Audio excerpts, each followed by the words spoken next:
Hi అండి, welcome back to my channel విందామా తిందామా. ఈరోజు నేను బాలామృతంతో రవ్వ లడ్డు చేసి చూపించబోతున్నాను. ఫస్ట్ మనం ఇంగ్రీడియంట్స్ తీసి పెట్టుకుందాము. ఒక కప్ నిండా బాలామృతం పిండి, ఇంకా చిన్న ఎండు కొబ్బరి ముక్క, ఒక 3 యాలక్కాయలు, ఇంకా ఒక 1.5 టేబుల్ స్పూన్ నెయ్యి, ఒక 2 టేబుల్ స్పూన్ షుగర్. ఫస్ట్ మనం ఎండు కొబ్బరి, యాలక్కాయలు, ఇంకా బాలామృతం పిండి, 2 టేబుల్ స్పూన్ షుగర్ ఇవన్నీ గ్రైండ్ చేసి పక్కన పెట్టేసుకుందాము. ఇప్పుడు ఒక 1.5 టేబుల్ స్పూన్ గీ వేసుకుని స్టవ్ మీద పెట్టుకుని బాగా కరగబెట్టేసి చల్లారుద్దాము. ఇది ఇంట్లో చేసిన నెయ్యి అండి, అందుకని ఫ్రిడ్జ్లో పెట్టేసరికి గట్టిగా అయిపోయింది.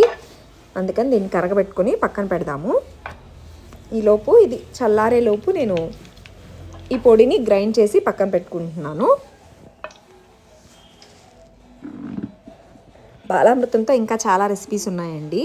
కేక్, బాదుషా, రొట్టెలు, సొద్దోడల టైప్లో డీప్ ఫ్రై, ఇవన్నీ నెక్స్ట్ అవి కూడా చేసి చూద్దాము.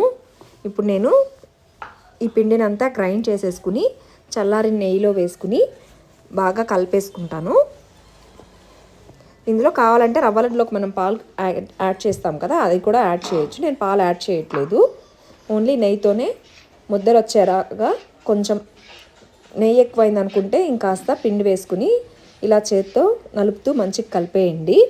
కొబ్బరి ముక్కలు మరీ మెత్తగా కాకుండా కొంచెం పలుగ్గా ఉంటే తినేటప్పుడు టేస్ట్ తెలుస్తూ ఉంటుంది, బాగుంటుంది. పిల్లలు కూడా చాలా ఇష్టంగా తింటారు. మీకు షుగర్ బదులు కావాలంటే బెల్లమైనా వేసుకోవచ్చు.